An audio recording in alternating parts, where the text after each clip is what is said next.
Bom, muito prazer. Meu nome é Cleber de Stefani Ferretti, sou mestrando em agronegócio na Universidade Federal de Goiás, em Goiânia. O tema é perspectivas de qual reforma agrária será aplicada ao Brasil após 2020, ok? A pesquisa é apresentada ao Congresso Interdisciplinar de Direitos Humanos e Fundamentais realizado em 2020. A introdução. Essa política fundiária é importante para o desenvolvimento dos países, tanto por promover a inclusão produtiva dessas famílias com necessidade de apoio, quanto por desempenhar a função econômica fundamental para garantir que essas tornem-se produtivas. Na metade do século XX, havia muitos embates dos latifundiários com as ligas camponesas, as quais buscavam melhores condições e direitos. Mas após a ditadura militar de 1964 a 1985 e transpassando pelos representantes do Brasil até o ano de 2016, esses impasses amenizaram. Entretanto, a reforma agrária objetivada por estes foi uma política de mercantilização da terra, atitude que só restringe o desenvolvimento de seus beneficiários ou famílias sem terras, por estar submissa ao agronegócio e estimulada pelo próprio Estado. Objetivos: foi buscar arguir sobre as duas modalidades de reforma agrária, quais são? Expor a mais adequada, que ampare melhor essas famílias que se beneficiam dessa política fundiária, além de arguir sobre as perspectivas de qual modalidade de reforma agrária para a atualidade ou após 2020. Argumentos.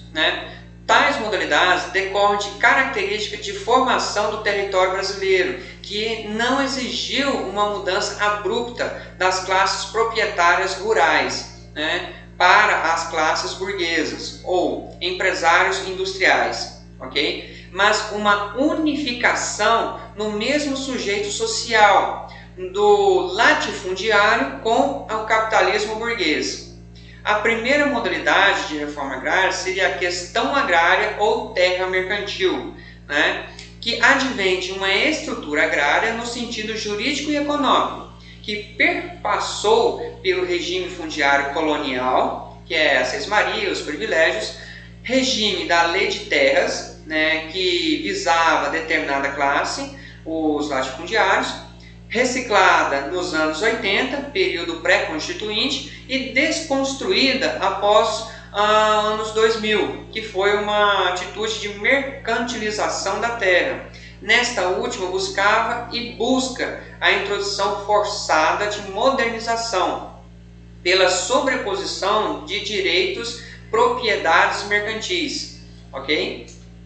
Após os anos 2000, sofreu reestruturação da política econômica para o agronegócio, com uma estratégia de captura da renda e de riqueza fundiária, seguindo critérios da mercadorização da terra, decorrente de uma frouxidão e desregulamentação das normativas fundiárias, por parte do Estado, pelo Poder Executivo, na inação da administração, na regulação fundiária, prevista na Constituição de 88, pelo Legislativo, mediante projetos de PECs, projetos de emendas constitucionais, para introdução de normativas originárias, com enfoque capitalista, ok? E pelo Poder Judiciário, que é lento ao interpretar o regime fundiário e por silenciar-se nos descumprimentos da função social da terra. Já a segunda modalidade, que é a reforma agrária ou terra de trabalho, objetivada no Estatuto da Terra em 1964 e visava mudanças no plano político na estrutura fundiária. Contudo, foi interrompida em detrimento do golpe militar de 1964, o qual impõe critérios de propriedade rural, consubstanciada no cumprimento da função social da terra e ambiental, juntamente com as salvaguardas das terras indígenas e quilombolas. mas por causa da inércia do Estado em fiscalizar as regras e práticas de administração pública, os princípios e diretrizes da Constituição de 1988, de amparo à reforma agrária, acabam por ficar inertes, entendeu?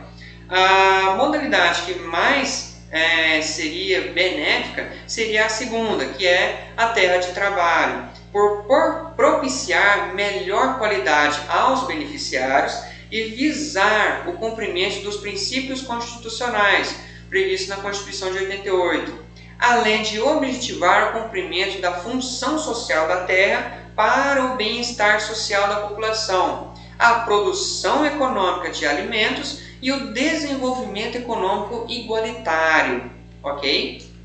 Assim, nesse linear ocorre com o passar dos anos e a constante mudança de governantes, uma pressão e subordinação às forças hegemônicas dos latifundiários, que foram transmutados para o agronegócio.